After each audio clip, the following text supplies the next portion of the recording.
मुसुंडी जी कहते हैं कि आए गरुड़ जी सुनिए, जहां श्री रामचंद्र जी थे वहां शिव जी आए, उनका शरीर पूर्ण पुरुषमान हो, वे आनंद कंद गदगद वाणी से स्तुति करने लगे।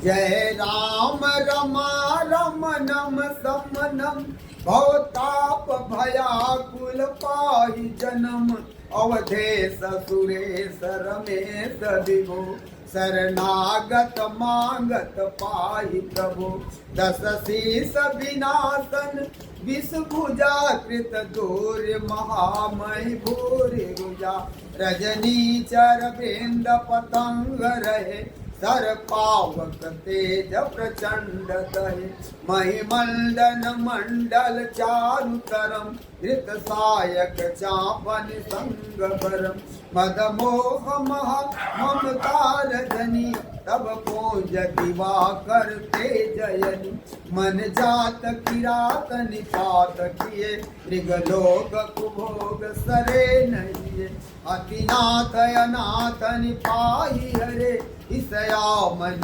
पामर भूल कर बहु रोग वियोगन लोग आए भवदंधि निराधर ते पलय भव सिंधु अगाध परे नरते पद पंकज प्रेमन जे करते अति दीन मलिन दुखीन कहीं दिन के पद पंकज प्रीत नहीं अवलंब भवन कथा जिनके प्रिय संत अनंत सदा तिनके नहीं राग न लोभन मान मद तिनके वैभवाभिपदा यही ते सब सेवक होत मुदा मुनि त्यागत जोग भरोस सदा करिने मन निरंतर नेम की पद पंकज सेवत सोधई सममान निरादर आदर ही सब संत सुखी विसरंति मणि मानस पंकज भृंग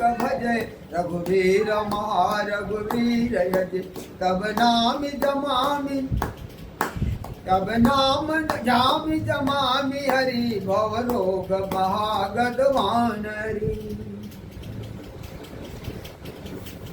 गुणशील कृपा परमायतनम प्रणनामि निरंतर श्री रघुनम रघुनंद निकंदय द्वंद घनम महिपाल बिलोकय दीन जनम बार बार मांगऊ हरसि देहु श्री रंग वद सरोजय अपनायनी भगति सदा सतसंग वरणी उमापति राम गुण हरसि गए कैलाश तब प्रभु कपि न दिखाए सब विधि सुख प्रद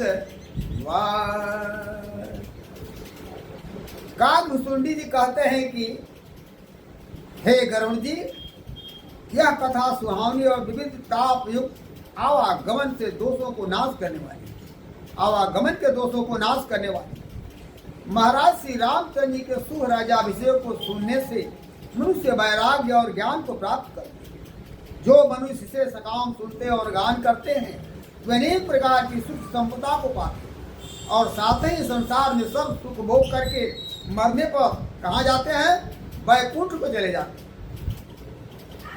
इसे जोगी वैरागी विषयी जन भी सुनते हैं, सब कोई सुन सकता है, इसमें कोई परेशानी नहीं। इस प्रकार वे नित्य भक्ति गति तथा संपत्ति को पाते हैं। हे गरुड़ जी, इस प्रकार मैंने अपने बुद्धि के विलास से श्री रामचंद्र जी की यह कथा वर्णन की, भय और दुख को हरण करने वाली। श्री रामचंद्र जी की कथा वियोग से वैराग कारक तथा मोह नाशक। अयोध्या में नित्य ही नवीन मंगल होते हैं, जिन्हें देख करके सब गुणों के लोग प्रसन्न रहते, जिनको शिव ब्रह्मा और मुनिजन नमस्कार करते, उन श्री रामचंद्र जी के चरण कमलों में उन नित्य नवीन प्रेत होते। याचकों को अनेक पहनावे पहनाए गए, ब्राह्मणों ने अनेक प्रकार के दान पाए, ब्राह्मणों ने अनेक प्रकार के दान पाए।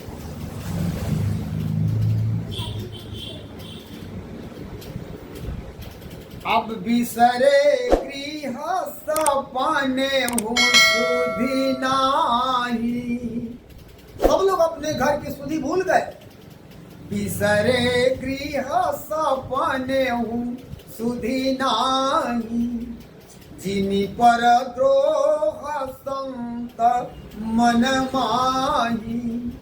तब रघुपति सब सखा बुलाए, आई सब ही सादर सिर नाए। सबको अपने घर का सुधि भूल गई। स्वप्न में भी किसी को याद नहीं आती अपने घर का। जैसे संतों के मन में परद्रोह नहीं रहता, तब श्री रामचंद्र ने सब मित्रों को बुलाया और सबने आकर के आदर से सुना। अत्यंत प्रीत के साथ सभी बैठा करके भक्तों को सुख देने वाले श्री रामचंद्र जी कोमल वचन बोले। क्या बोल रहे हैं भगवान? अब आप लोगों ने मेरी बड़ी सेवा की है, मैं मुंह पर किस प्रकार बड़ाई करूं? आप मुझे इसीलिए प्रिय लगते हैं कि आपने मेरे हित के लिए अपने घरों के सुख को त्याग दिया। छोटे भाई राज संपत्ति जान की शरीर घर कुटुंबी और जितने स्नेही हैं सबको त्याग किया। ये सब मुझे आप लोगों के समान प्रिय है। मैं मिथ्या नहीं कहता हूँ, मेरा यह स्वभाव है और यह नीत है कि सेवक सबको प्रिय होते हैं, परंतु मेरे हृदय में तो दास पर अधिक प्रीत है। हे मित्रों, अब आप सब अपने अपने घर को जाओ और मुझे दृढ़ नियम से भजना। भगवान कह रहे हैं सब लोगों को, सदा हम में सब में व्यापक, सबका हितकारी जान करके मुझ पर अत्यंत प्रिय है।